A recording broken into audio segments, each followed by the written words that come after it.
Hindu shrine.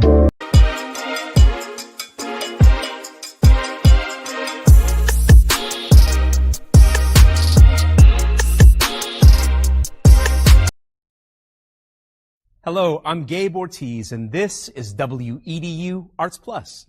Based out of St. Pete, the Tampa Bay Breakfast Club is a morning radio show about hip-hop life and urban culture. Meet the hosts who inform and empower their listeners.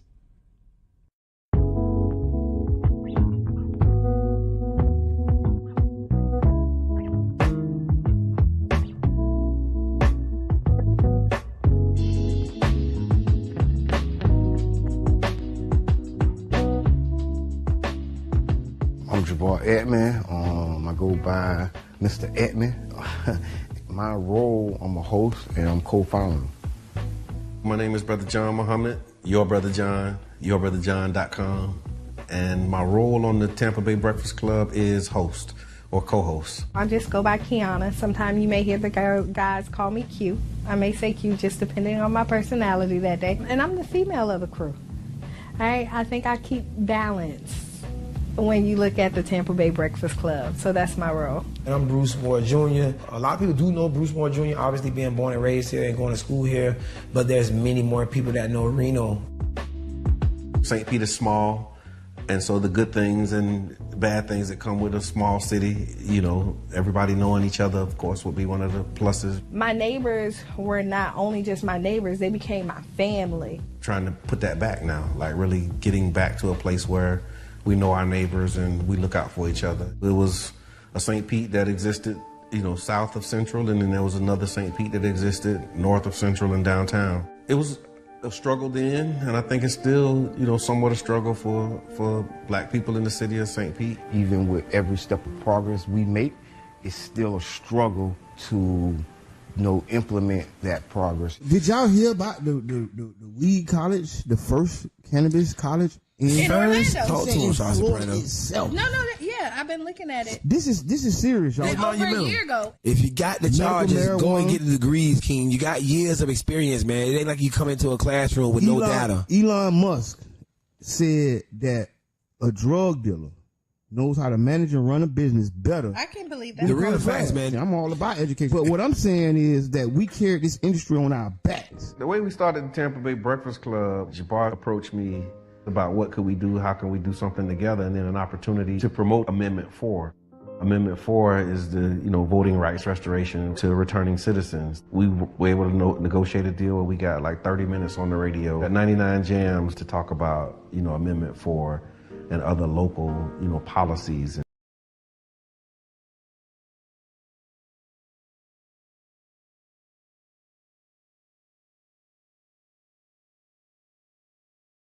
all other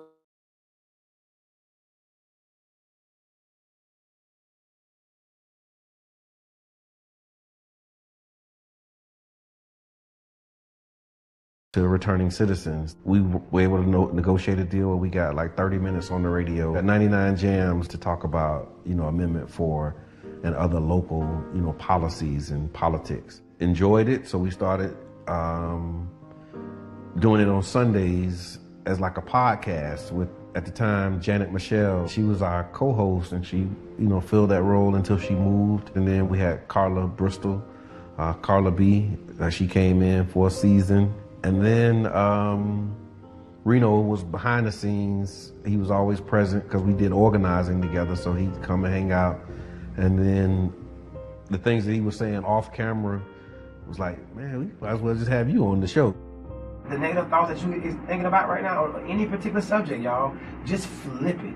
Turn problems into opportunities. Problems are opportunities, man. Big shouts out to Sauce and Predo, man. Real deal, man. We on the jump board together right now. Just being around people and clearly always talking, I just felt like at least learn something. So as you see that you're not going to shut up, you can have substance to your conversation and not just be labeled somebody who just love to talk. Really being informative, looking to give the information that isn't readily available in our community. Multiple meteorologists can look at the same data and come up with a different forecast. And so now you take those models, take that data and say, okay, based upon all of that, absolutely, you might be in between here and there, and that's my know what I'm saying speech. Most recently, after Carla B, transitioned out and went to do other things as well, Kiana, we invited Kiana. I've been working with the guys for a while outside of this, and they called me to interview.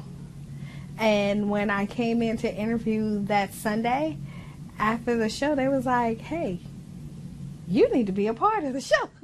And I was like, okay. I look at it almost like a band and the instruments, but it's just the instrument that we're using is our voices. My voice is already kind of squeaky. I know my voice can get squeakier. You have to have your radio voice on. And have that vocal control. I talk lower when I need to calm it down. And when I'm very passionate about it, I slow it down. And because I want you to understand what I'm saying. What's good for the geese is good for the gander. So if you keep it secrets, just know that she can too. Okay, and see that's why that's why you need it on the Tampa Bay Breakfast Club. You feel? So you gonna even things out. You know what I'm saying? I was just joking. You know what I'm saying? We just understand power. And in terms of people's attention, because it costs. People's attention costs. That's why it's called pay attention. We want to present local information right up there with, the trending topics. One thing that's a common denominator with all of us is that we're all passionate about our people. For me, what you take from me is that I'm real and I'm passionate about the growth of our people. The overall goal, I would say, is to have a more informed community around electoral politics, around health, around equity. It's about the mission of connecting the dots and closing the gaps, inspiring people to see what's possible, and trying to be an example. I don't know if that's a good thing or a bad thing sometimes, but you do the best that you can with what you have, and you pray that others will be inspired to join in. Agape Soul Boutique. High-end boutique looks and quality with affordable pricing. Located at 6025 Martin Luther King Street South in St. Pete. Choose from our amazing selection of stylish, fashion-forward heels, wedges, boots, children's shoes, accessories, and much more. You can shop now and pay later, interest-free with Afterpay. Subscribe to our website and get huge savings on our latest products at agapesoulboutique.com. For more information, call 727-379-1318. Come give your feet the royal treatment and check us out at Agape Soul Boutique today.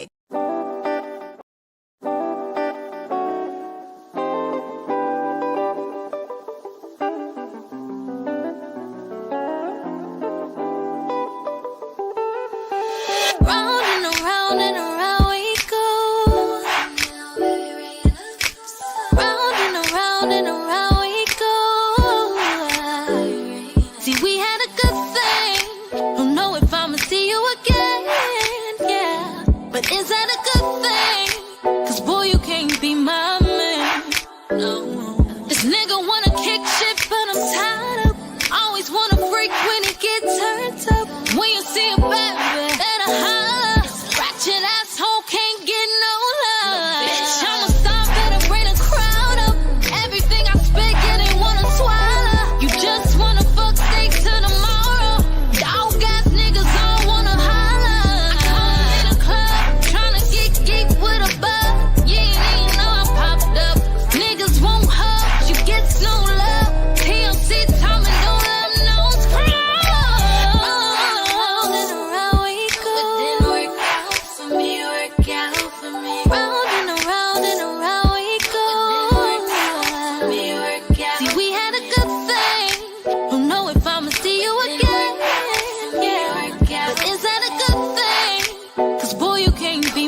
Oh, because we not Okay, no. unmuted. There Go we go. ahead. 10K. Okay, no. There Go we go. ahead. 10K. Oh, y'all missed a whole bunch. Oh Man, yeah, y'all that was missed the the best whole. show That was ever. Yep. And, oh my God, and it was Okay. muted. The first couple of minutes. Yeah, that was an amazing introduction, y'all. And I don't think we can redo it. No, how? We can't run that. That one was back. just flowing. Yeah. No, it really did. Okay, but I will tell you what we were talking about. So yeah, so for those who missed them first 3 minutes, Dougie Fresh, you're on. Jabbar was firing the person who does his schedule, and the person who does his schedule is him. Yeah. He's fired. Yeah, he's double booking me. I can't be in all these places at one time.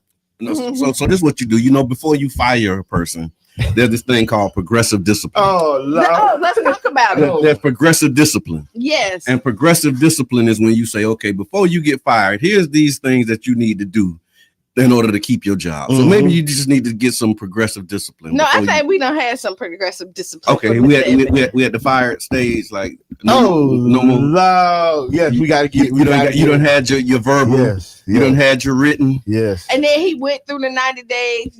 Dropped back down, right? Then he got written up again. Okay. No, he got real sign. Yeah, we're gonna real sign you. Right. We're gonna try you in this area. Yeah. Then he got a verbal in that area. Okay. Right up. And then he did good and dropped back down to the verbal. Okay. We just ain't gonna do this no more. It just ain't gonna work. It's just not working. It's just really not working. It's not a good fit. Yes. Yeah. I done had them not a good fit conversations in my life. All the can't fit conversations are the best conversations. So put it in the chat, y'all. Have you ever been fired and was it justified? Was it like when you got fired? Did you know you should have been fired? And tell me about your old boss. Yeah. Leave a comment. Have you been fired? And give us a quote about your old. Have you been fired? And when you did you deserve it? So I got fired once before. Did you deserve to be fired? I don't think I deserved to be fired. Was it a budget cut? No. Yeah, I done got some of them kind of. Hey, was it a budget cut? Yeah. So you know how like when people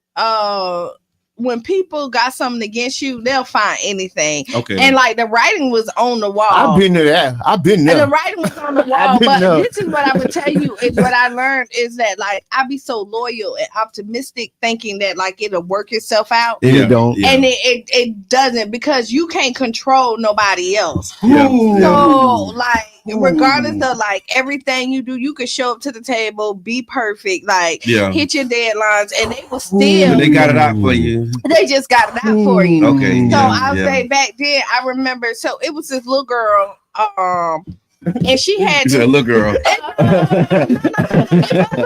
Okay, like it was a literal little girl. It wasn't the boss who was acting like a little girl. No, it actually was a little girl, and we're having a conversation, right? Okay.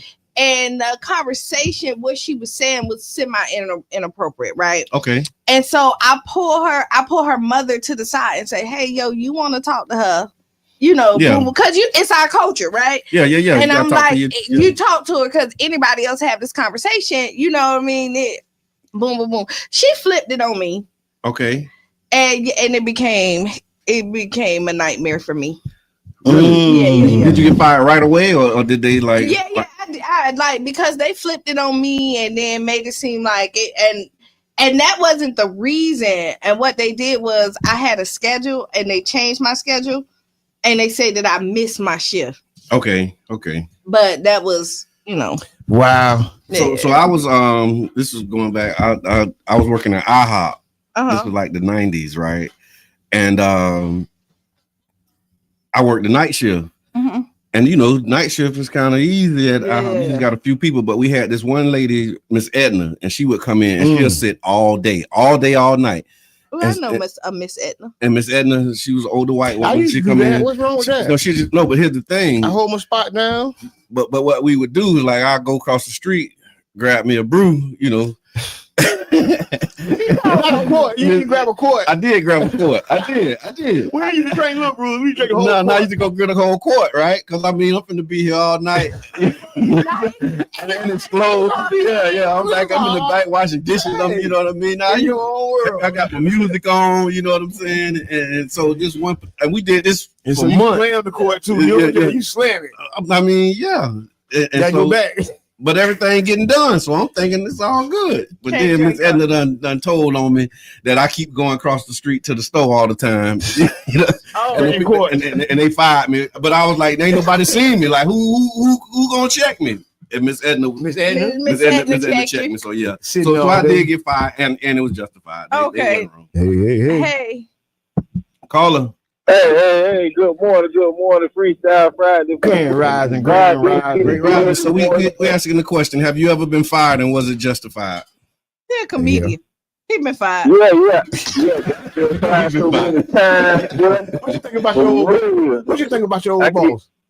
I get I get fired every morning by my wife. She fired me every day. You get fired every day. I ain't never got a job to be a husband. I'm on the line every day when I walk in. Right on the line.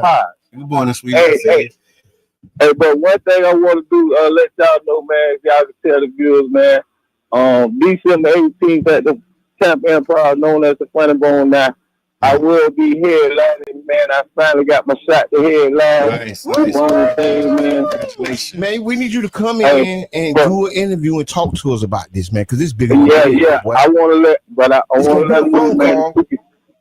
The ticket $10, man. I'm gonna come in. The ticket $10. I've been able to do Nate Jackson, DC, Young Fly, Michael Black, a whole lot of comments, man. And I'm tired of Tampa trying to claim me. St. Pete, show out, man. Let's fill this thing up. I made it $10 for everybody. But I want everybody to come out. You can sit wherever you want to sit. Tampa Improv Funny Bone, December 18th. The kid from St. Pete gonna be there, and I will make an appearance on the Breakfast Club.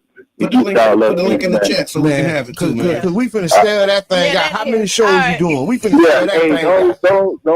Don't let Tampa claim me, man. I'm St. Pete all day, every day, man. I still don't go to snacks on night. I ride past. And still don't go to snacks. And still don't go to snacks. You know you say Pete. I still don't go to snacks, man. So I love y'all, man. Love you back, man. Coaches, Muhammad Q, Bob, man. I love y'all, man. Y'all know the love go without those. What's understood ain't got to be explained. I love y'all, man. Appreciate it. Now, let me tell you, real love. A little iffy on this phone call. He said, "Don't let Tampa claim me," right? So that means Tampa show up. Yeah. I mean, they showing up, so that's what it is. He's so 727. He sound like he on the line. I want to take this comment because we asked the question: have you ever been fired, and did you deserve it? And Tiffany, she said, I got fired from my first job ever. I was 16 and was a bagger at Winn-Dixie. Some chick stole a bunch of meat and ran out the store. They called some code for all hands on deck. I was grabbing shopping carts, stopped and looked and kept going.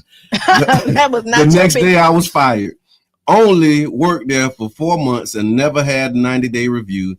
But that next day they said I wasn't a good fit. I'm 16 and minding my own business. I wasn't gonna help them with that. I ain't mad at you for that. No. I'm not mad with you at all for that. I mean, listen. Yeah. These jobs do us all kinds of ways, man. Yeah. And it really don't be the whole job. It just be 1-2 people at the That's job. why you keep asking them, tell them about the boss. Yeah. Tell them about your boss. Because the job might have been good, but you just had that one supervisor. Man, I had this one supervisor, boy. Ooh. Yeah. Nightmare on Elm Street. Tell us about the boss. Nightmare on Elm Street. You ever seen Nightmare on Elm Street and Freddie walk down the hallway? Yeah. With his hands. With long hands. That's how she used to come down the hallway. With them long Freddie hands. Come down the hallway. And you know you ain't getting away with it. Listen. Wow. And it was crazy. Wow. It was so crazy. And I never thought that I would get fired for doing my job. Yeah. And see, I overdid my job. So it'd be jealousy. Sometimes the water cooler conversations can end people's careers, especially like black men. Yeah, right. Not just black men, black women too. Yeah, I mean, this is a black man talking. But go ahead, I'll let you have it. Go ahead, black man. My brother.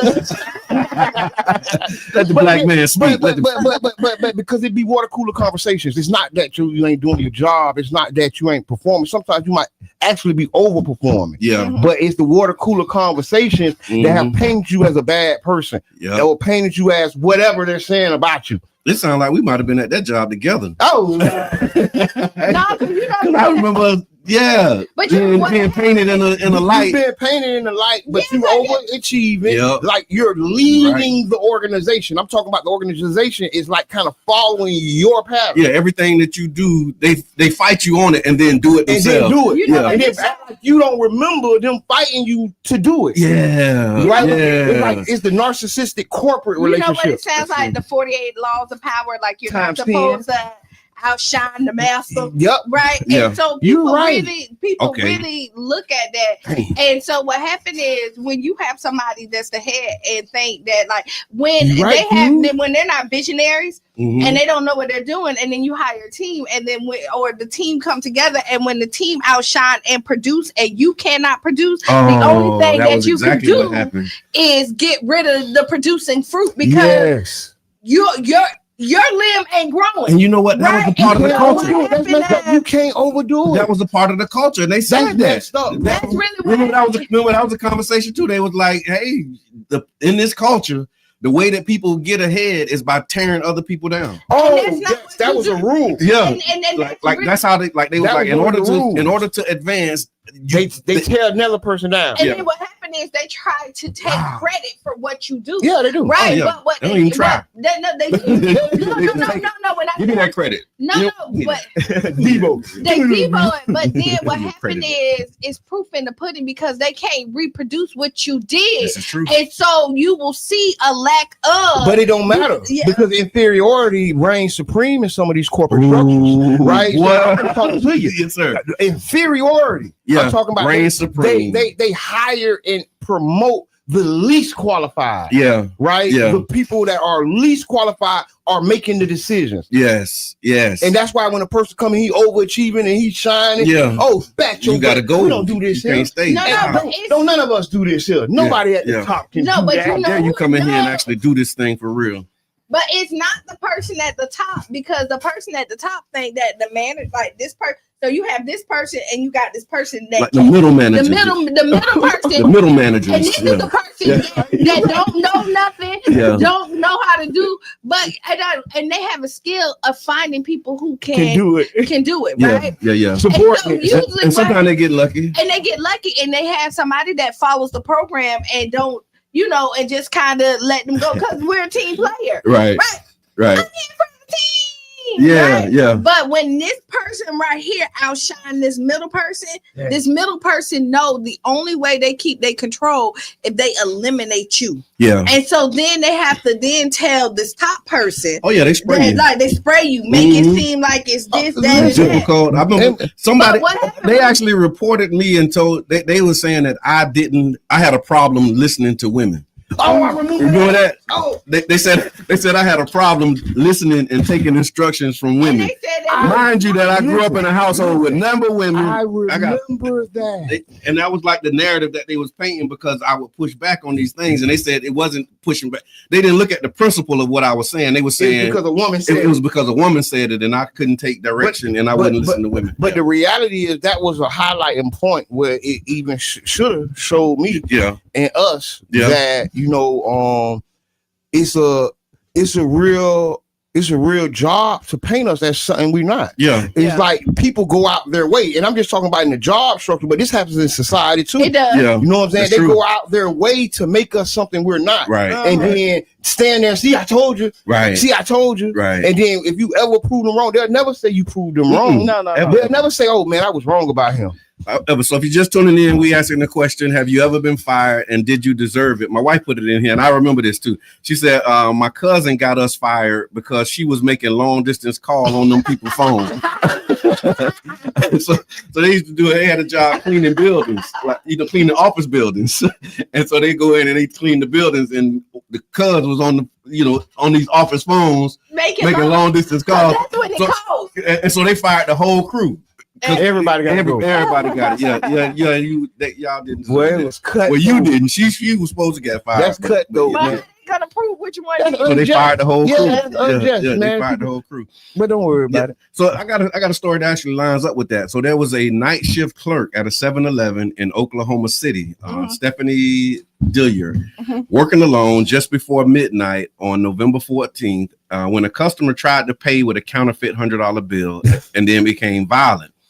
She refused the bill. The man identified, they put his name in here. He threatened her, saying he was going to slice her head off. Then he came behind the counter and began strangling her. Listen to this now. During the struggle, she drew her personal firearm and shot him in the stomach. Police say that it was lawful under Oklahoma self-defense laws. But she got fired. Despite being clearly legal, Dillard was terminated by 7-Eleven 2 days later. The company cited that the policy was prohibiting employees from using personal firearms. She was working alone overnight, 11 to 7 for 2 years, and then in aftermath, she ended up doing a GoFundMe that raised like $28,000. What you think? So she got her gun. Somebody trying to kill her. She shoot them. They didn't die. She shot them in the stomach. And they was arrested. That wasn't she got fired. Listen, that ain't the job for you, girl. Don't worry about it. I was just saying, if they're not gonna back you up on that, like if I was the owner of the store, I could see what the problem would be. Okay, as the corporate, if you put your corporate hat on, yeah, I can see the problem. Okay, I can't have you busting people in the store. I can't have you dying. But I'm busting people. She bust a person. But you bust the person. Yes. Yeah. And then now you got your gun on you again, and you bust somebody else. Now I'm liable because I knew you was busting people. Okay. See what I'm saying? And it ain't gonna be no forgiving. Oh, that was just a forgivable incident. Okay. No, she bust people. So now you got her at the job and she's busting people, and now you act like you ain't know she was busting people. Nah, I'd rather first. So this is me. She don't bust somebody. Let's say even if we part ways, right? Like let's say we part ways, I give you a severance package. I set you up. I'll send you off decent. But I'm not gonna be in the I'm gonna do that. I'm never gonna tell somebody not to save their life. Yeah. Do whatever in this moment. Do whatever you need to do to make it home. They didn't say you couldn't. They just say you can't work here. Yeah. Yeah, they didn't say it was a problem with you defending yourself. And this is what I would say too. Just like I can't, if you don't want me to protect myself, right? Then I'm gonna sue you also because it's your job to protect me. Now you create a safe working environment. You might have a nice case, and y'all might settle. Yeah. And there you go. Because that's where I would be. Yeah, they might settle. Yeah. If somebody comes, and that means that I'm in an unsafe work condition, because if somebody can come jump around the corner at a late night, then you fire me, and then you fire me for saving my life. Now that means that you didn't protect me, and your job. Yeah, that's right. As the boss over here, it is your duty. Was the camera on? Yeah. Did we have security? Right. How many times?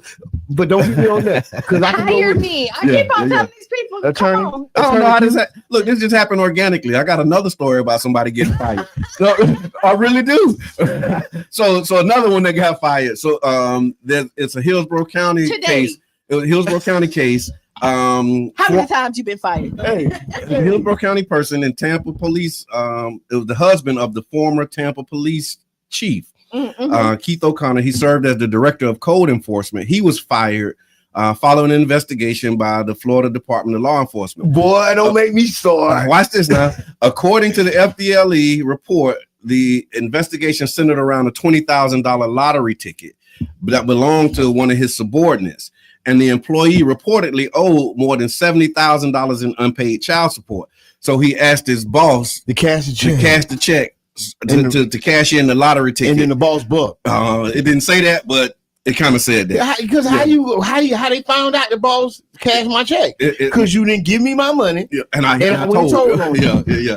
Because they said under the law, if he would have won that, if he go to cash it, they taking that $20,000. So how they even know that it was his ticket? Yeah, because he done told.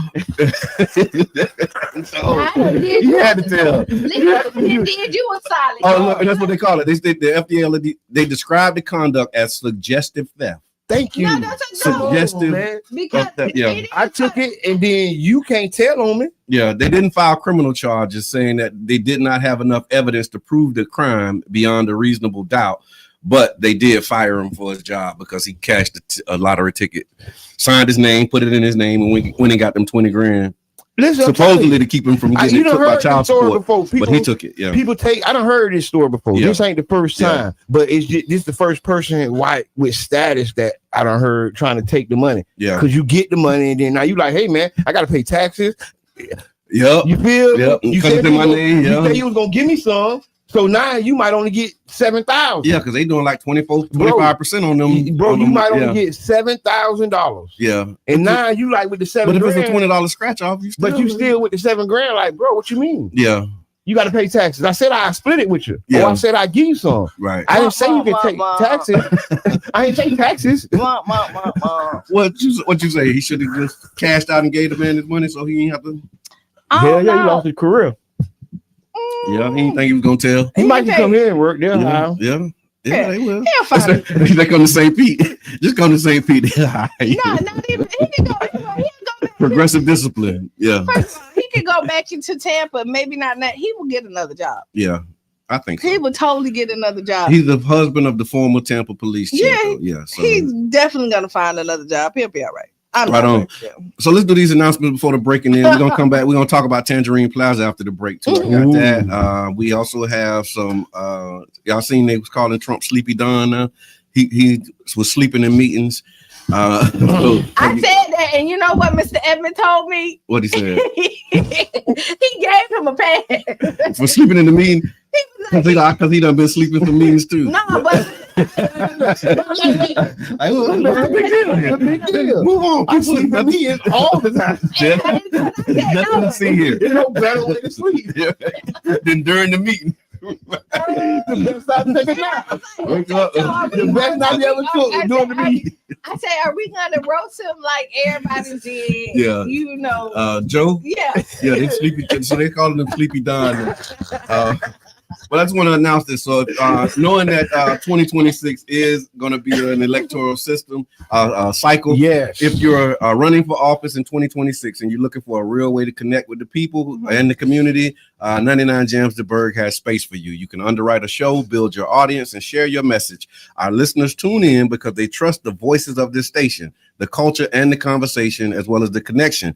Underwriting a show is one of the most effective ways to introduce yourself, highlight your platform, and stay in front of the people. So if you want to reach the heart of St. Pete and know where to do it, you can do that by contacting us at 99jamstheberg.com, and you can get the rates and see how you can get your message out. Also, a Black Money Movement. The Black Cash Month Money tomorrow, right? Yes, man. Come on through, pull up, man. 727 Seafood, man.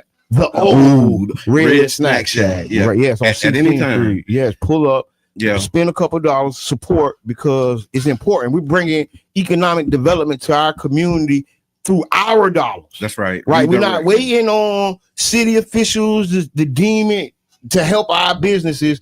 We as the citizens of the community going to help our businesses. Yeah. Go and shop. The whole movement is about spending with Black businesses intentionally. Yeah. And I was talking to McCall's the other matter of fact yesterday, and again another thank you. Like they saying thank you, they really appreciate the support. McCall did amazing, and so just the response from the community, they were really appreciative of us coming and exchanging and supporting. So thank y'all for those who showed up to McCall. Big shouts out to Black Voters Matters, Gavi, a whole team, because what we can't do is not communicate and organize together. We ended up organizing an event. I got the sign-in sheets right now. Yeah. And we ended up organizing an event that impacted the community and the business. That's right. In one good swath. Yeah.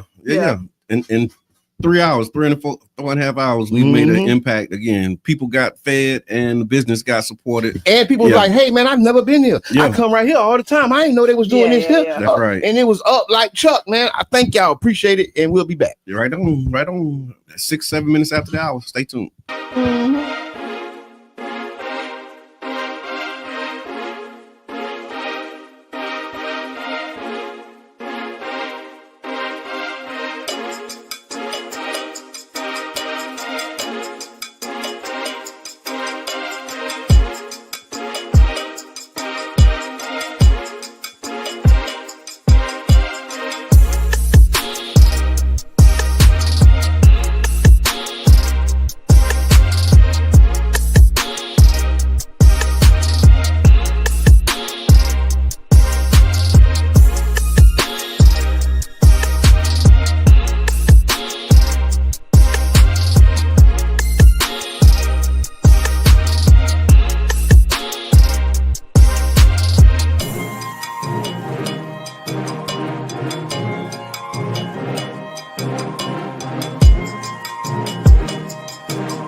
Hello, I'm Gabe Ortiz, and this is WEDU Arts Plus.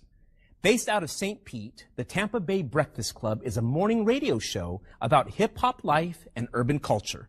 Meet the hosts who inform and empower their listeners.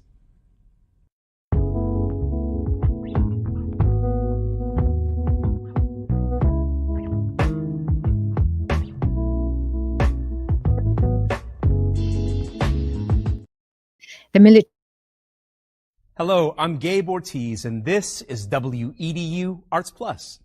Based out of St. Pete, the Tampa Bay Breakfast Club is a morning radio show about hip-hop life and urban culture. Meet the hosts who inform and empower their listeners.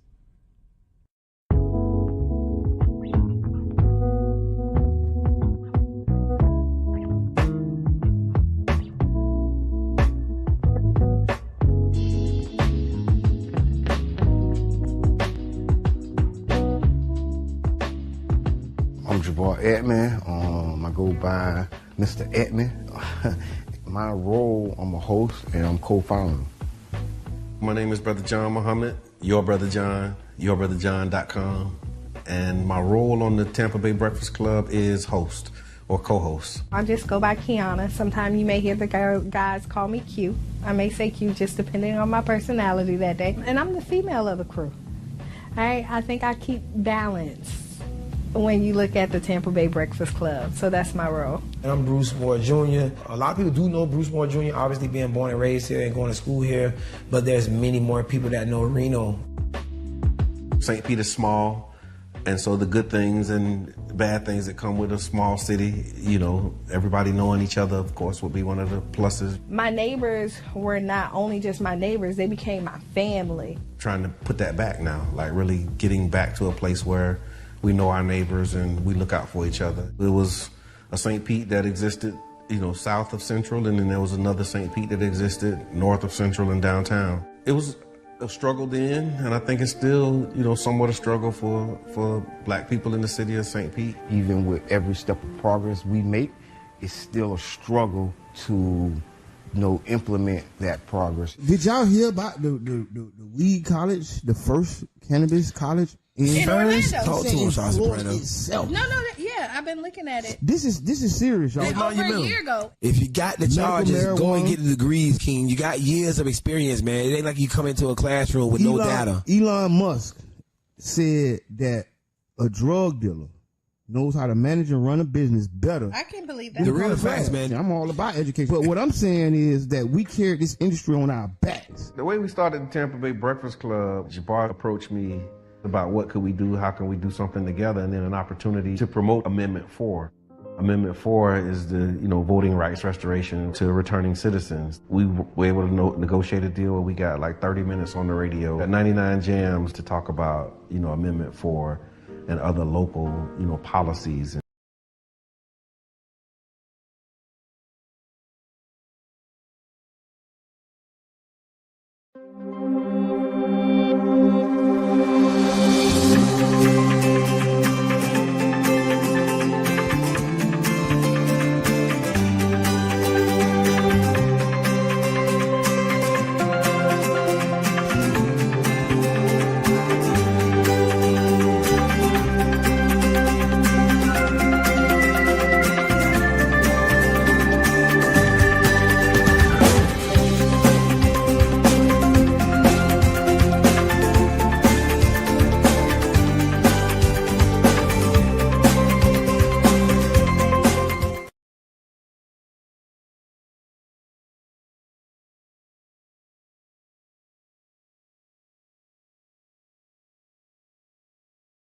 We're back. Just like that. We're back. Welcome back to the Tampa Bay Breakfast Club. I'm your brother John. And this is Kiana. And I'm the one and only Mr. Edmund. Yeah, the one and only. I like the one and only. Yeah, that is like a 80s, late 80s, early 90s I got kind it of from flow. Carla B, because remember Carla B was the one one and and only only Carla B. Yeah. But see, I used to be Shawty Soprano. Yeah. And see, what I did was I grew the F up. Yeah. I grew the F up. Okay, that's when you was like, because you was your boy Shawty Soprano. I grew the F up and I became Mr. Ed. Yes, sir. One and Yes, only. sir. Yeah. Thanks, the Carla B. one I and only appreciate Mr. Edmund. Look, there's a merger in that. So, speaking of that, growing up and reinventing yourself. Okay. How many times have you went through that process of reinvention? I probably reinvented myself maybe no short of maybe 3-4 times, maybe 5, 3-4. That can 3-4 times. That you can trace. Yeah, maybe 5 though, but 3-4 times. Yeah. Kiana, have you had to reinvent yourself at any point? Yeah. Okay. How many? I did. How many times have you? I done shedded my skin a couple of times. Yeah. Had to shed the skin a little bit in order to grow, right? I mean, I think the biggest transformation for me is, when I lost my son. Okay. And I always tell people, I went to like this real dark place, but I felt like I had to go into a cocoon. And then when I came out, I blossomed into, it was Kiana 2.0. I hear that. 2.5, however you want, 5.0. No, you're right. You're right. I hear that. SL7. I think SL7. I think my most recent is going from Council Member Muhammad to your brother John, like back to that private, private citizen with a public impact. Like that was a you had a theme for it and all. Yeah. Oh man, you got to be ready. You got to have some idea. Hey, what's the theme song? What's your theme song? Oh, you gave me one. You want me to play it? Please do good. I'm gonna play my theme song. We're gonna add that to the loop. Oh, that's so funny. Yeah, Mr. Edmund actually created the theme song for me. See, I do a little something sometimes. No, he do. He really do. That song that you hear on the break, the stand. Yeah, that was one of the first things I asked him to actually do. I'm like, hey man, we need a local version, like self-destruction. We need a theme song. I was like, because we were doing Stop the Violence, and I'm like, self-destruction and the culture. Like people listen to music, and so he was like, yeah, let's create a theme song, and Stand Together is the theme song that he produced. But I think life will definitely, if you're doing life right, you're supposed to look back and see different versions of yourself, right? Yeah. And you're supposed to grow. I mean, nothing just stops. Yeah, the only thing constant is change, they say. Yeah. Oh, did y'all see? Y'all see this thing with our Tangerine Plaza? Yeah. What's the issue with Tangerine Plaza? They want another year. So, go ahead. Go ahead, Mr. Edmund. You had something on that? So I think, and this is just me, right? Honestly, we're gonna have to give anybody another year. Okay. There's not going to be nobody that's going to walk in and open that building. As is. As is. Okay. You know, I think that, you know, some more creativity can be used. But the reality is a lot of people having construction problems. Okay. Financing problems. It's not just them. So let me frame it for people who may be tuning in who are not familiar with the situation. So Tangerine Plaza is a 3.6 acre city-owned site at 1794 22nd Street South. The plaza has sat mostly vacant since 2017. The last grocery store was a Walmart neighborhood market. It left that year, and the area was thereafter labeled a food desert. In 2020, the city selected Sugar Hill Group to lead a mixed-use redevelopment, including income-restricted housing and a grocery store/retail component. The plan approved in 2024 called for at least 115 affordable apartment units and retail grocery. So what's happening right now is the Sugar Hill Group is requesting an additional public funding. They're looking for $22.3 million and a one-year extension to complete the project. Originally, after a prior extension in 2024, their deadline was set for next month. And this new request pushes that deadline back further. The reason that they've given for the delays is they said it's been delays in site plan approvals and complications that are beyond the control of any of the parties involved. So now you know. But that's why I said it's gonna be a year or two before anybody put anything up there. So I mean, I think they need to really look at the circumstances and work with them people. I don't think they're gonna do it. I mean, I might not think they're gonna do it either. No, because it barely passed. But when it passed, they usually don't do the best thing anyway. Yeah. So let's walk it out. Okay. Well, I'm gonna say, get them people another year. You remember that crane that was downtown for all that time, right? You remember? I just remember that crane sitting there, and they ain't said nothing to them people. Do you see all those buildings? I'm kind of on the other side of this. No, I'm not. And let me, because I was there. It's odd. I was there, and I fought for the extension to get us to here. And one of the things that was happening, like it was a lot to get us to here, and it was so many assurances, and it was so many, you know, like okay, so I'm like, all right, I'm gonna rock with you on this because I want to see it through, and then to get here, and now you come back saying, well, we need more money and more time. It's like, all right, come on, man. That's just come on. But that's the nature of the beast. Because if you walk it out, pull the string, say no, release the new RFP, okay, right, or unsolicited bid. And it all starts over again. So what if you had somebody who was in the queue? Because here's but hold on, you can't just have somebody in the queue. No, I'm telling you, have an RFP process. You how you gonna? Oh, my bad, Councilman. The other part of the decision that was being made was the idea was like, okay, we need more time because they were still trying to secure funding.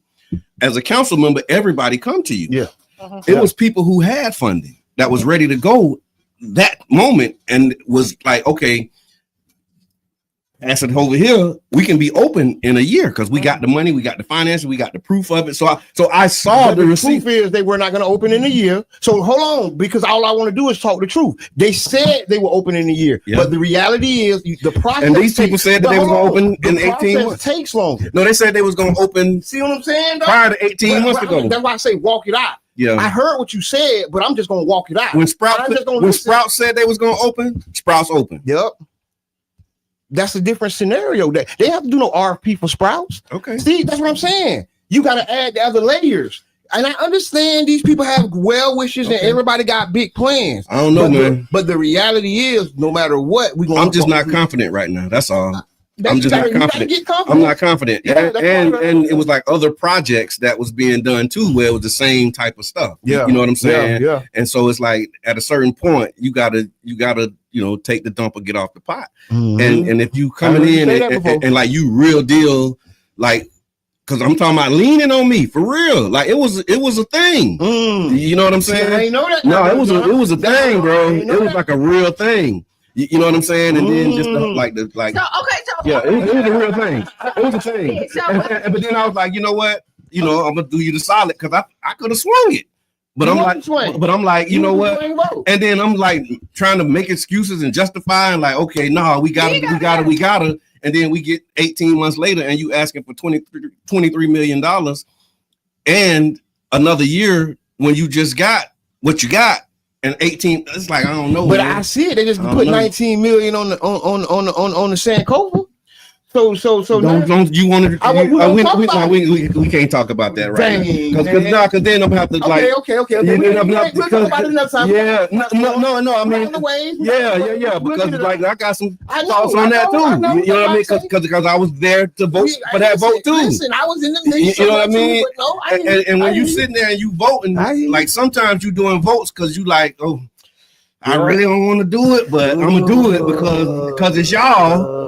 And then when I do it because it's you and you don't hold up your end, now you know what I'm saying? Because I already was like, I don't know. I was like, I don't really know, but okay, I'm okay. I'm gonna do it, but I really don't want to do it. You know what I'm saying? But and then when I do it and didn't really want to do it, and then you sure do it. Come on, man. Now I'm like, see, I told you shouldn't have did it. No. So let's flip this pancake. Please. Okay, go ahead. Because I'm on Brother John's side. I'll be back over there.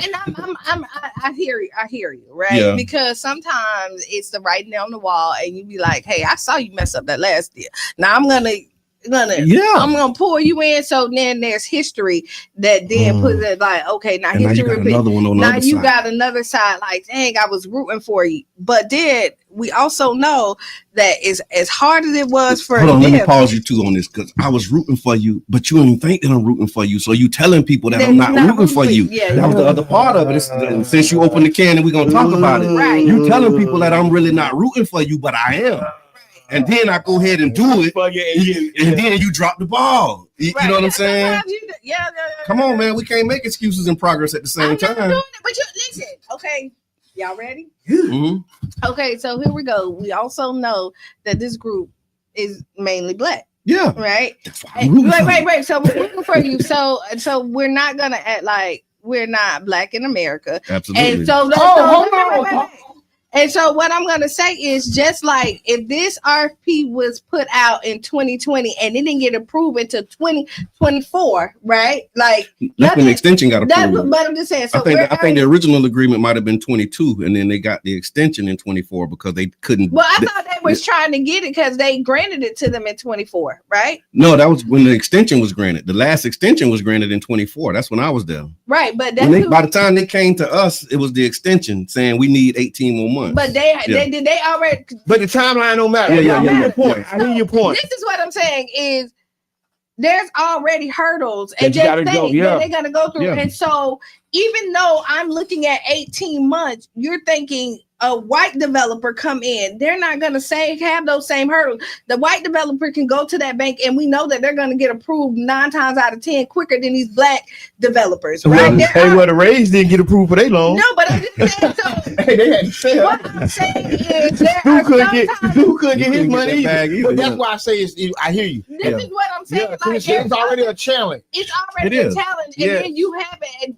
And I want to believe that those people really felt like they were going to be get that bread. Yeah, and going to be able to go in there and be done in 18 months.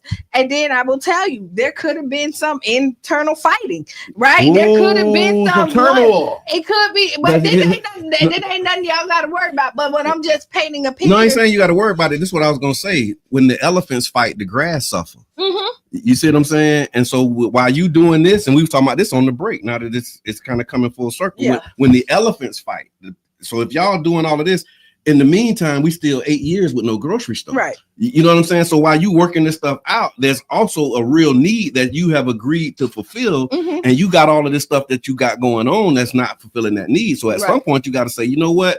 What's bigger? Is it trying to support you and give you the shot, or is it addressing this need? Because we got people that got to go where they got to go on a new bus system that they don't even know how to navigate to try and go get food, and you supposed to be coming in to feed them. But it's all the things. It's all the things at all the same time. It's all the things, and I think that where we at now, the next people gonna have a problem. Yeah, and if we spun, and it's gonna be some next people because I don't think they got 19 million down the road for the townhouses. I think we can do 21 for what they proposing. I don't know. I think so, bro. I mean, I hate to. It's a hard That's why I'm glad I ain't there. But it's a hard conversation. But we got to talk about it. Yeah. And look what I just spent $19 million on. You're gonna have to make a real good case because I'm telling you, this proposal for the $21 million. Because think about it, we just gave away a couple million right there on the corner to the other company.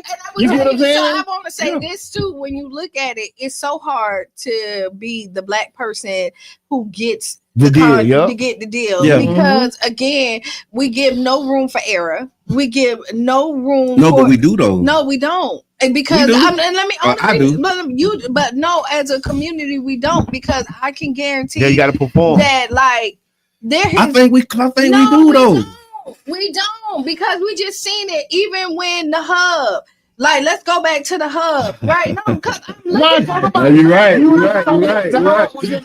So let's catch the people up. We're gonna pause. We're gonna talk about the hub, but we're talking about Tangerine Plaza and the issue that they're having with the delays. The developers are saying now that they need they need more time and some additional funds in order to develop this project. And so we also talking about how black people, when you get these opportunities, we don't get the benefits that other communities get. And the pressure is on you. Gotta perform. And another example that you were highlighting, is the hub. And what you have to do, we got to walk this straight line, and we can never take a break because it's always a target on our back. You looked at the hub; they gave them that 1.6 million or something like that to the hub, and within 6 months they pulled that from the. But there was some monkey business with that too, though. But when you look at that, when you give anybody 1.6. In 6 months, you can't even. I think that's a different situation. Yeah. But the standard was set so high. Right. But and you can look at the. But I see what you're saying. I see what you're saying with that. Like with that situation, I wouldn't support the change in that situation. But I'm saying is because it's another 6 months to a year for them to get off the ground. Right. You get what I'm saying? But when you look at it, you say, "Hey, we gave you this chance and you didn't perform." That was totally different. No, but I'm just because they didn't get one extension. Can I talk? Yes, you can. See, that be me. Go ahead. They be doing me like that. I like to see y'all do that. I'm sorry. You got the microphone. Like that. Let y'all talk. You got the microphone. And look, we already talked about how the people were saying I can't take instructions from black women. And here I am not letting the black woman speak. No, but what I'm trying to say at the end of the day is that the grace that's are given to other companies, and they will find they will find reasons why. If this was a white construction company that was coming in and developer that was coming in, there will be some grace. Oh, something happened. The hurricane delayed everything. They will give them the reason to push and give them that extra extension. But when it comes to us, we gave y'all that chance. We didn't want to anyway. Right? We didn't want to anyway. And so now that we give it to you, we're not gonna let you get the extension that we're gonna give the counterpart that's supposed to get let them respond, Q. You gotta let them respond, Q. Hold on. Right? You gotta let them respond, Q. Give them a chance. But you see that, and then we talk about not giving black developers a chance, but then when we do, we hold them at a standard that they can't get the extension that somebody else would have gotten. And they get multiple. So what do you do when they do get the extension that somebody else would have gotten? I'm going to tell you because they did get the extension that somebody else would have gotten. I'm going to tell you like they did in this case. That applies very broadly, and I unite with that fully. But in this particular case. Okay, so we're saying so we're saying we wouldn't do this in other situations. But what do you do? But what? So we say they would. You say you would do it in other situations. Yes. So what happens when they actually do it in this situation? But listen, look at when you said just look at this timeline. Yeah. They said 2020. This went. They get degree. Yeah. They get it. We get COVID 2020. Oh. The whole shutdown. All of that's been considered. All of that's been considered. All of that's been considered. Yeah. Everything has changed. So 2020, everything shut down, right? But here's the thing. Keep doing hypotheticals. I'm talking about actual facts. No, this is the fact. COVID is the fact. But what you're saying and what you're applying to this situation doesn't apply to this situation. Let me move forward. I'm listening. Because then you say in 2024 they got the extension. Yeah. What happened in 2024, y'all? What happened last year? The hurricanes. Right, which tore everything up. You get the extension on the year when everything also then got delayed. Come on now, bro. And now we're in 2025, and you're telling me that I don't get an extension. Not everybody, and nothing happened. These circumstances for 6 months. So if that's the case, then you're never gonna get done ever. Because there's always gonna be something. No, that's not true. But these are like that's rule number one. It's always gonna be something. No, but in any project. No. I mean, Mr. Evans. No, you like. Don't worry. It's all right. No, she used to doing that. She used to doing that with me. Yeah. President, you need personal. Go ahead. Look at this dynamic. Mr. Evans facilitating. That you're right. There's always going to happen, but there's not always life-altering things that happen. And the things that I just said is life-altering, we should give them this extension. Hey, listen, I was with Q from the beginning. I said but now I'm just over here the whole time. Okay. Because listen, and I understand because you got to think about it. I look at the biggest development in the city, Tropicana Field. Yeah. We're on year 35 of redevelopment, right? It's been plans, money, millions, and we just can't get it right. Right now, there's an unsolicited bid going out, and the community ain't happy with it. And I didn't want to see this go out to an unsolicited bid. So just to give you an example of consistency, when they came to us asking for money for the repairs for Tropicana Field, the city gave us a timeline then, and I was saying the same thing that you said. Because they gave us a timeline, and I'm like, there's no way that y'all gonna be able to do this in that timeline. Like they said, give us the money now, and we'll be finished by March. I think it was March of last year, or March. No, they were saying it was supposed to be done March of this year, right? But the timeline that they gave us, I was like, there's no way with all of, like I said exactly what you're saying, and so that's I unite with that. I feel that 1,000%, and we'll see what happens because who knows. I mean, who knows? Like, we'll see what happens. I mean, the reality of it is they're probably going to pull it, right? That's the reality of it. They're probably going to pull it. I don't like that. And I don't like that. And then what we're going to see, and I'm going to agree with Jabbar. They're going to give it to somebody else, and then we're going to be here another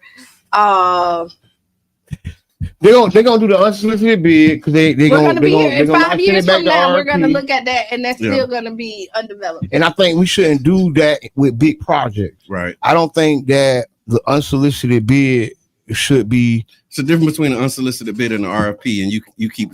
No. So what are you saying? So I'm saying an unsolicited bid is when somebody just come in and say, "Hey, we want to do it." That's what we shouldn't do. What I'm saying is unsolicited bids are replacing RFPs. Because they're not going just like the Trop. The Trop just went to an unsolicited bid, like it was a corner lot in the neighborhood. And I'm saying that shouldn't be that easy. I'm saying that we should have safeguards in place with projects so big. I'm trying to follow you, but I'm saying I literally said the project is so big that you shouldn't even entertain unsolicited bids. Yeah. Okay. Not unsolicited. No, it should go. It should. So if somebody say, "Hey man, y'all got this lot. That's y'all got 20,000 acres, and I need. And I got an idea. For I need lot RFP, and your RFP come up under this, and then we go through the process. It's not a referendum. But that's what you do. When somebody give you an unsolicited bid, you don't have to take it. You don't. So you can submit just because you bid it. Don't mean I got to take your bid. That's right. The law say that if you give me a bid, now I got to say, "Hey y'all, we got a bid." We got to open it up because somebody bidding on this property. That don't mean I got to take what you bidded. That's the part that I think we missing. Like just because somebody say, "Hey, I want to buy your house," how many calls you get? How many phone calls you get? It's a law and it's a policy. That say right? You got to let them know somebody trying to buy your house. Law, but then the policy. Exactly. What is the city's policy with unsolicited bid? So when somebody comes, see, think about it. Let's walk this out. See, that's what I've been talking about. Walking it out. When the city gets an unsolicited bid for the corner lot, the former crack house, what is the policy? What do they do? Right? Yeah. What they usually do. They give it to the person that come to the thing with it. Usually. 99.99. So that's what I'm saying. We don't want this to happen with these big projects. Because we're not getting what we really need like that. Because what happens with that lot is usually they would do it like this. So if you get an unsolicited bid, you got to let it be known that you got an unsolicited bid and you got 30 days to say, do we have anybody else that want to bid on this? And if nobody else bid on it, then you can either approve or deny the unsolicited bid. You don't have to approve it. But usually they do it. See, that's why I say walk it out. I ain't saying let's make hypotheticals, but I ain't saying let's make hypotheticals. I'm just saying let's follow the policy that they usually do. That's not hypothetical. We usually give it to the person. If there's nobody else that bid. But in this case, you got multiple bids. And you still give it to the person who submitted they got multiple bids. I don't know. See, not yet. Because the policy, because again, you can extend the policy. That's what it was. The law said you got to do 30 days. And originally they were just gonna do 30 days, but then people was like, nah, this too big to just do 30 days. You can't do it the way that you normally do it. You got to do something different. They was like, you know what, you're right. We're gonna do it different. So we're gonna give you 90 days. Now, in these 90 days, you have other people that can put their hat in the ring. If nobody put their hat in the ring, you still don't have to accept that unsolicited bid. That's what I'm saying. Oh, I know you don't. Yeah. But usually what they do. Accept the unsolicited bid. That's all I'm saying. And you counting for what they did the last time. See? So get ready. Get ready. Speaking of unsolicited bids, Canada has announced that they are renewed a $189 million investment to strengthen black entrepreneurship program, and is aimed at supporting black-owned businesses across the country of Canada. It's a 5-year funding package that expands access to loans of up to $250,000, business training, mentorship, and advisory service, and a nationwide ecosystem of support. The program includes dedicated funding for research and data collection to better understand the needs of Black entrepreneurs. Since its launch in 2021, the initiatives have supported more than 24,000 Black business owners, and the new investment is designed to help even more entrepreneurs. Say 24,000? 24,000 Black business owners since 2021. And so the headline for this was like, this is for those who say you can't do stuff for just Black people. Canada showing that you can. Yeah, but it's Canada. Like, have you ever no, it's Canada. Like, it's Canada. It is. Like, have you ever talked to Canadians? Like, when in there, like all of them seem like they retire early. Like they just Canada is really set up. Everybody got health insurance over there. Okay. Like they're just kind of like la la la la la. It's totally different reality. Yeah, it is. So they got 189 million investment to strengthen Black entrepreneurship programs, and I was like, that's amazing. That is amazing. And they're doing it for real because they really they actually helping people. They really real. But their system is definitely set up different than ours. So when you say you can't just help Black people, you talking about the United States of America. Right. That's who you talking about. They say that you because Canada is in America too now. Yeah, but North America. Yeah. A part of the Americas. Yeah, part of the Americas. Yeah, I was paying attention in 7th grade. So for those who tune in, you're listening to the Tampa Bay Breakfast Club right here on 99 Jams, the Berg, 99.1 WUJM. And if you like to support, you like to underwrite a show, you like to give a donation, and you can do that by going to 99jamstheberg.com. Mr. Edmond, when you stepped out, we was talking about the investment that Canada made, that $189 million. And I think I saw it on your page or something like that. You were sharing it about how Canada is actually investing specifically in Black-owned businesses, and your question was, so we say we can't just help Black people. Yeah, and it's a problem because in American culture, they have specifically helped several races directly. Yeah, and then and in the past, they had the affirmative action, and once all that became under attack, it became the new thing for politicians to say, I can't just help Black people. Yeah. I didn't just hear Kamala Harris say that. What her name? Yeah, Miss Harris. But I ain't just hear her say that. I heard other Black politicians say that. Yeah. And that becomes a problem because now you're openly saying you can't just help your constituency. You're openly saying, and then you wonder why people ain't voting. You wonder why 30% vote turnout is heralded as great. Yeah. Right? Yeah. Saying that's powerful, but it's because you're openly telling your constituency that you can't help them. When nobody does that. No constituency does that. Realtors don't stand up and tell realtors, I can't help realtors. Yeah. Right? Yeah. Like accountants don't get elected and say, I can't help accountants. Yeah. It only happens. This is only a Black phenomenon. This doesn't happen for nobody else. Right. It doesn't happen anywhere else, but you have to look at the programming. You have to look at what is set up for our Black, like even when you're in. So look, we done been in in places, and we done ran stuff, right? Yep. And I always right. And then the pride for me is always hiring my people, right? Yeah. But it be my people and the other people It be your own people, ain't that? And like you give them like you. But that's who do it to everybody. That's who white people do it to white people. It's not special. This is not a black phenomenon. No. But what I'm saying is when you look at it, you feel special. I know, but it's not a black phenomenon. This is a people thing. Okay. I've been studying human nature. Remember, I've been telling you some of my studies because I've been doing so much. But I've been taking the time to kind of learn us. It is human nature, not just black nature, not just white nature, but what does humans do? I will tell you this, and it is a human nature. But when you look at a company. Me and you, so we're here, right? And then we don't work with a white boss too, right? Yeah. The white boss slacking all day, wait, slacking all day, don't deliver no nothing. We come in. It's a theme for the day. No. Yeah. And then we come in, and as soon as we do something they don't like, they don't say nothing about that white boss. They don't report. They don't talk ish about him. You know who they talk ish about?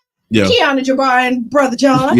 Right? And then we also have our super boss, who is probably a white man over here that's looking for us to mess up. Right? That's looking for us to mess up. Yeah. Right? And then we have the white person right here in the middle that's really messing up. But he's getting passes all day long. And you forget, did you think that our black politicians ain't dealing with that 10 times? Come on, like not only if I say that I'm working, like I'm gonna do something for black folks, right? Yeah. I'm doing it for black folks. And as soon as I say that, there's gonna be a black person that get up there and say, why you ain't doing it for all? Yeah. And then they're not gonna like what you're doing for black folks, right? The black person gonna complain and say that's not what we wanted. Right? And now I lost my job. I can't please. I want to help you, but I can't please you. So the way that they adapt to that is by saying, "Well, I can't help you." But I like what you said. You know what I'm saying? I like what you said. I'm an accountant, but I can't help accountants. I'm sorry, y'all, because every time I try to help an accountant, another accountant say, "Why you ain't helping everybody?" Yeah. But you have a point, but that point needs to be confronted. Yeah. See, it's not that you're wrong. Yeah. But that's what needs to be confronted. That's what needs to be ousted, not hide from it. You need, just being unapologetic about it and just doing it, and then whatever you can do when you can do it, and then whatever the consequence is, just face the consequence. I was talking to a candidate last night, right? Okay. Called me, just talking about their stuff. Yeah. And I told them that they have one of the most diverse districts in America. Okay. Right? From the richest to the poorest of the poorest. Right. Right. And then I just asked simply, how can you serve them? How can you serve both of those groups? Okay. Right? Yeah. Because you have the richest people in the city in your district, potentially. Yeah. And you have the poorest people in your district. Yeah. How you gonna navigate that? And their needs are, and both of those needs are totally different. But and guess who? And I told guess who get the help? Yeah, who? The rich. Because the money goes, the love goes where the money flows, or whatever the saying is. Okay, right. The money flows where the goes. Golden rule, like who have the golden rule? Son, I don't know. I said it last night. But I can't run it back. Yeah. But with Jabbar saying that, it said like when they send out your emails and the text messages and ask you to donate to their campaign, and even though like I live right here and I really want to work, I want to do this right here, but if I'm covering all of this, and then this person, these people that I'm putting there, they're expecting something. Yeah. Right? Yeah. And then all I got is best wishes for you. Yep. Yeah. I got some prayers. That's the other part of it. But what happened? But this is reality. Not saying it's right or wrong. All I have on this side is best wishes and I'm praying. Okay. Right. But I got some solutions for them. I got some ways to help them over here. But then what happened is I got some legislation. I got some legislation. But then you have so you have to buy. So you have to buy your politicians. That's what you're saying? No, but what I'm saying we got to pass the hat and say we want a politician, and if we don't, and if we don't have the money to buy them, we need to raise the money and buy us one. Yes. Moss, right? Yes, yes. And I done heard the speeches. Yeah. They said that we gotta get the money and have our own politicians. You gotta buy them. If you want somebody to represent you, you got to buy you one. No. That's what you're saying. No, because if we saying all of the politicians are bought, but I was and we haven't bought us one. But I said different. What we have to do, we have to invest in politics. That's it, right? Because if you say I'm buying politicians, that's disrespecting the person that's helping you. So the reality is I have to invest in politics. I have to help out. I got to volunteer. I got to help them get elected so they can see me in their campaign. I'm glad you said that because what you just said, when you say you disrespecting the person that's there, that was another part of the challenge with me being there because people was like, I'm paying your salary. Like they really feel like.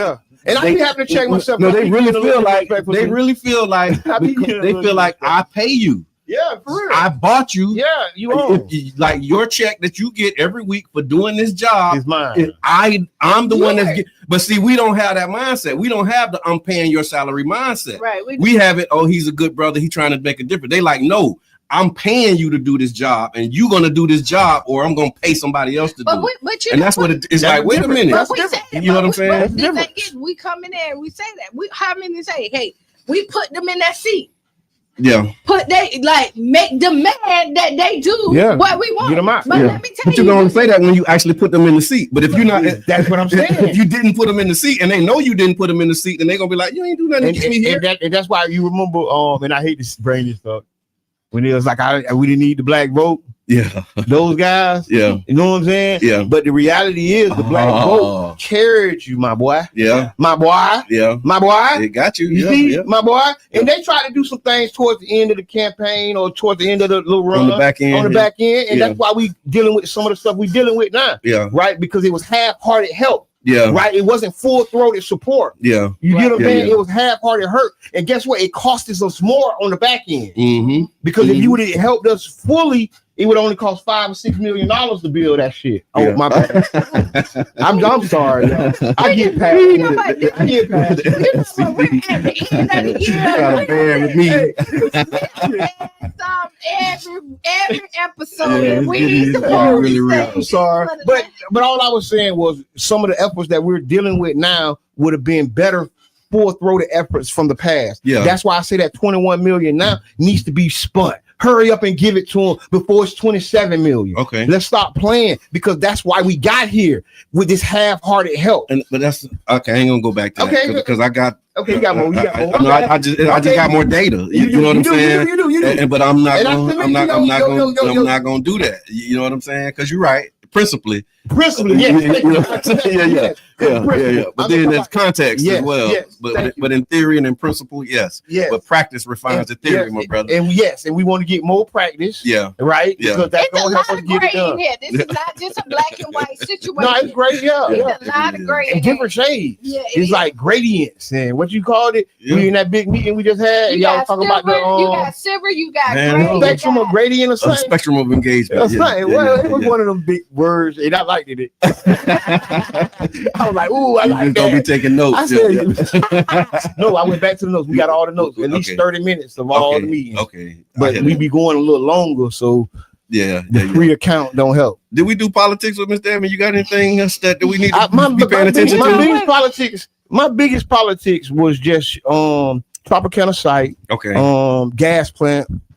They changed the name so much, and it's still Tropicana Field to me. Okay. Cause I'm sorry, but not the Thunderdome. It's the Thunderdome, the Suncoast Dome, the Pinellas Stadium, whatever it was. But yes, the RFP is not going out. It is actually we just talked about it. What's the bid we just talked about? No. Unsolicited bid. And then now more people have time to answer the unsolicited bid. So when you say RFP is not going out, what the conversation was, and we actually showed this, if y'all want to see it, you can actually go to the Tampa Bay Workers Club. They put out an RFP for the first round, and they're not doing another one. So they're still, from what they're saying, this is what they said. I heard they said that they're using the same RFP that they used before because they put so much into that RFP that they don't see what they can do differently. Because thank you, Brother John. Oh, I love you, bro. I love because you back. Because I really wanted to touch on this, and that's the problem. We never really fully looked at what went wrong. Yeah. Right. As a community, we haven't looked at. Y'all ain't told us what happened and where y'all could have done something better. Y'all operating under this silo and think everybody knows what you know. Yeah. We don't know what y'all did right or wrong. Maybe this RFP does need to be adjusted. Exactly. Maybe some things need to be changed, and the problem is you don't think it needs to be changed, but you just had the worst deal in America collapse. Like collapse. People get fired for that type stuff. Yes. It's heads roll. Yeah. Right. That's because it was millions of dollars spent. It was millions of dollars spent. This wasn't an exercise in futility. Water was just in bonuses. Man. And somebody almost got get in trouble by that. Yeah. Right. But long story short, short story long, we have this process that started. January will be 30 days. Yeah, I think they're saying after January. Yeah. After January, they're gonna put out a 30-day whatever. So you think they're gonna get some more bids? I'm saying multi-billionaire friends. Call your billionaire friends. We need more RFP. We need more people to put in for this bid. We need, let's do a campaign where we gonna call all our rich friends and tell them to put in a bid for the Tropicana. I want to channel Miss Peanut with the Black Money movement and just start thinking about long term us positioning ourselves to be the ones that do these unsolicited bids. But it starts here because you see what I'm saying? I did a little studying. How did Atlanta become Atlanta? Right, the Atlanta airport was being built. Yeah, and the mayor of that time, a great man, I don't know his name, but probably Maynard Jackson. Yeah, I know. But that great man made sure the infrastructure of that being built came from the community. Yeah. And guess what? It built the wealth of Atlanta. Yeah. Right. And that's when you got more affluent black people. I will tell you. Remember that. So this is our Atlanta airport. We got some. We have quite a few. But to take leadership. That's what that was. What that was. It was the leadership that. What you say, Maynard Jackson? What his name was? It was either Maynard Jackson or Andy. Please correct me if I'm wrong. Killer Mike, shout out. We got a lot of black millionaires. Okay. In the city or from the city. I can name 5 right here off the top of my head. We got black athletes. Yeah. Right. They got some great deals. Yeah. Right. We have Will Packer. Do you remember who was part owner of the Atlanta Falcons? Right. Yeah. About ownership. It's not like it's not this. Can I add to that? Yeah, go ahead. I think we also got some high 100,000-aires. Yeah. Like that, you just never know who they are. Like you can name some millionaires, but it's people that got some money, probably them high 100,000s that they can contribute to. Right. But we just look to the millionaires. But it's people like we have the qualifications that we need. That's the channel in the Black Money movement. The point is we have what we need. We just need to organize and start thinking like, man, we can put together the money and we can do it. And that's why I'm rooting for these when these opportunities come. This is what they did. So they said, you know what, we can build townhomes on the Deuces. We can bring grocery to the community. This is the same model. It's just not 85 acres. It's 3.6 acres in 22nd Street, saying we can do it. And it's like, okay, come on, we're gonna support you doing it, but then you got to do it. So what happens is we need a leader. Unfortunately, we need a group, a leader that can then pitch this to the people that have the money. Okay. The thing is, people like to invest. People want to see, most people who got money understand the power of investment and getting your return, right? And if the right group or people come in and be able to send the proposal to the right people and have a real conversation about this, I think it could get done. Well, we got 30 days after January 1st. I'm just gonna bring everybody back to the table. I'm bringing everybody back to the table. On January 1st, we got 30 days to put the plan together. No, right? But that's the thing. You can't wait until then. You got to be putting the plan together. So, now. Like yesterday, that's what this is. Okay. This is a pep rally. Okay. Calling all friends. Calling all cars. Calling all cars. Right. And let's build the infrastructure so that we can really support these types of deals. We do have an Ask Kiana, y'all. Okay. Do that. All right, so Ask Kiana is brought to you by the One Community Grocery Co-op, OCGC.coop. Make sure that y'all support it. All right, Kiana. Oh my God. Oh Lord. Just kind you laugh. So 2 of my closest friends fell out a few months ago, and ever since I've been caught in the middle. They both want me to pick a side, but honestly, neither one is completely right or wrong. They both played a part in how bad things are. The tough part is I'm the godparent of one of their kids, and our children are closest cousins. Now it's not just about adult drama, it's starting to affect the kids too. Birthday parties are awkward, group chats are dead, and I'm constantly feeling like I have to walk on eggshells. I've tried to stay neutral and keep the peace, but it's exhausting. I'm at the point where I'm thinking about stepping away from both friendships just to protect my own peace and avoid the pressure. Is that fair? Or should I keep trying to hold it all together out of loyalty and love for the kids? My dear, it's life. Like, I mean, honestly, it's life. And then life give you some unexpected, hurdles or things that you didn't see coming. Hopefully that the 2 people who fell out, they're grown enough to know that, like, honestly, you shouldn't make other people choose. Yeah. Right. And if you feel like you have to make somebody choose, then I feel like the person who wants somebody to choose, you should be the one that walks away from the situation. Right. Because you can be my friend and the other person, but it's hard. It's hard because even though you say you're in the middle, the other person always gonna think that, like, you on somebody else's side. Right. Wow. So it's a hard thing to navigate, but you can get through it because I done been there. I done been the middle friend of 2 best friends that, like, they parted, and I seen, like, one completely kind of stepped away from me for a little while because they didn't realize, like, only talk that to you me. was actually being neutral. Right. Yeah. It only so much, like, so, but it's a hard thing. But if it's overwhelming and it's destructing your peace, you peace out too. You know my motto, boy. If it's bothering my peace, peace. Peace. Yeah, I choose peace every time these days. And choosing peace, because I was just gonna say this. I was in my studies, right? This new studying thing I've been doing, right? Self-improvement is the basis for community development. We heard of emotional intelligence, but have we heard of social intelligence? Okay. See, and I feel emotional intelligence probably might be the top of it, and maybe social intelligence may be a step down, but the social intelligence is how we deal with each other. Okay. Right? Yeah. And emotional intelligence is a higher grade, and I feel that they're asking us to jump higher from the ground when we should have took that step and looked at social, because social is how we deal with each other. Yeah. And how I understand that you going through something because I understand it. Yeah. Right. Yeah. And it's a closer step than emotional, because emotional I feel is a deeper dig. Okay. And some people just ain't gonna dig that deep. So just having social intelligence, yes, is a good place to start. Yes, I think social. Yeah. I'm not even if you're not emotionally there yet, just having social intelligence, being able to communicate, being able to get better results from the things you want. And it's I think it's like one of them circles where they overlap. It do. I don't see you having one without the other.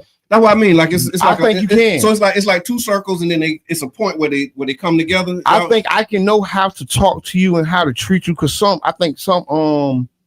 some of those, the ones that we don't like, they be talking about the people, narcissists. Yes. Yeah. You feel me? Narcissists have a social intelligence. Okay. That's why they can be that way, be so sweet and charming, and you understand each other, but they have a nefarious intent. Okay. So what I'm talking about, social intelligence for the right of communicating, for being able to get things done, being able to share your thoughts. I hear that. But I hear that. I was having a similar conversation yesterday. The only reason why I say that it goes hand to hand, because even a narcissist has an emotional intelligence. Yeah. Because the thing is, you really have to, we're having emotional intelligence, is knowing how to predict or try to stop for something to blow up. But I think emotional intelligence is more positive.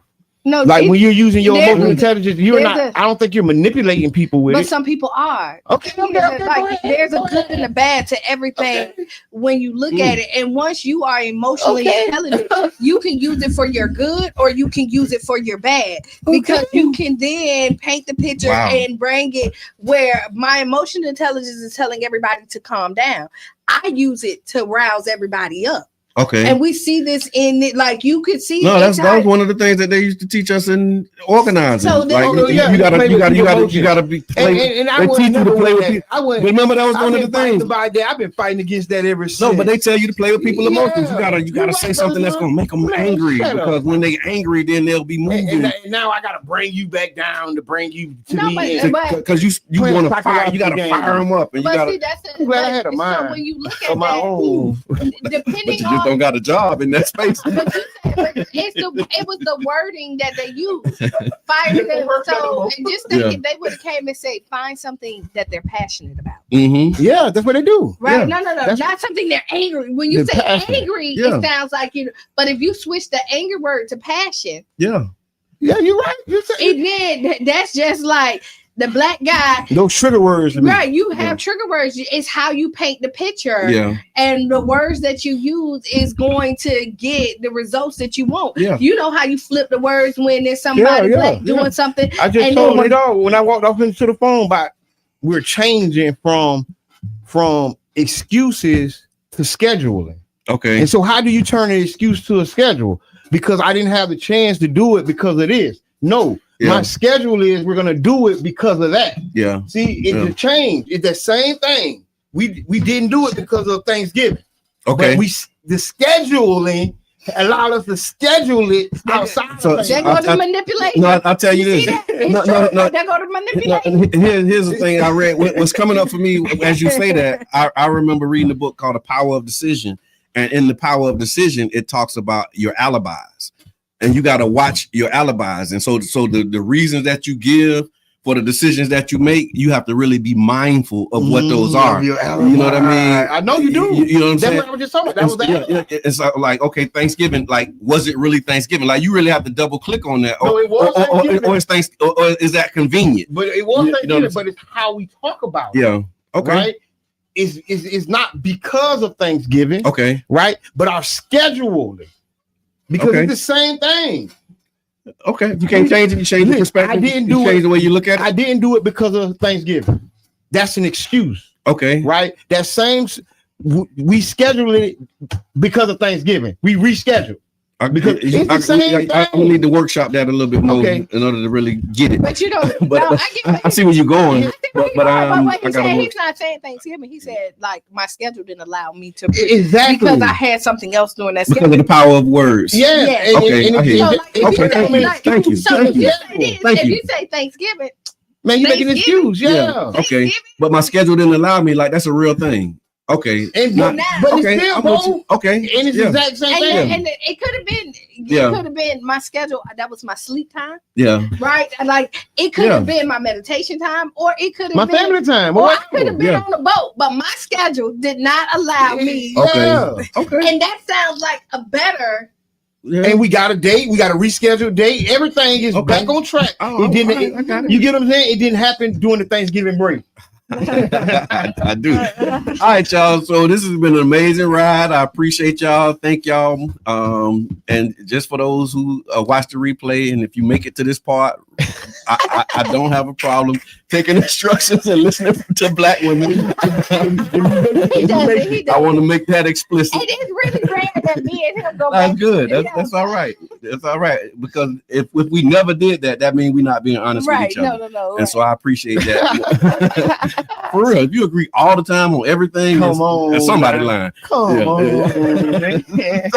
So no, and you just got to experience it in real time. So why you say y'all. that? Because we got like a quick story. Granny Lola, right? And this is Granny Lola. We were at Maximo, right? And the lady came in and she said she had like 8 kids. And she said, all my kids are perfect. Like, I ain't had no problems, no nothing. Lady walk away, Granny Lola say, now she knows she lying. Hold on. And Charlie, thank you for that. The thing I was talking about with the overlapping circles is a Venn diagram. Venn diagram. Google Venn diagram. Yeah, because it show you which one and how they overlap and overlap. And I want to say this. Appreciate it. Peaches been there and Riley. That's gonna have to be a Monday. Okay. A Monday. Well, I'm just gonna say it. Yeah. I'm just gonna say it. I'm on Ann Riley's side, but I love me some Peach. Boy, Peach is just okay. It's the entertainingest thing in my. So Google them and we'll talk about it on. And I'm gonna be. We'll Google it on Monday. Be on the Ray Tampa podcast talking about Tropicana Field. I've been doing my research. Okay. Tropicana Field / the gas plant. Shout out to Ray Tampa podcast. I actually recorded right here at 99 Jam. Yep. And I'll be on there. Well, we're gonna record it and then y'all see it when it come out. Yeah, y'all see it. Don't forget, tomorrow is the Cash Mob 727 Seafood. Pull up. It's the Old Red Snack Shack, 1701 16th Street. Go by, spend some money with 727 Seafood. Yeah, you don't need you don't have to wait for somebody else. Just we just from open to close. Right. All right. Be the change you want to be. See. Yeah. Write down those 5 things. We know her thing. And then stay tuned for Sister Hugh. Lose your shoes and shout out around the house. We got 1 more minute, man. Y'all going so fast. You're ahead of your time. See, ain't nothing wrong with that. See, if you look at it one way, if you look at it one way.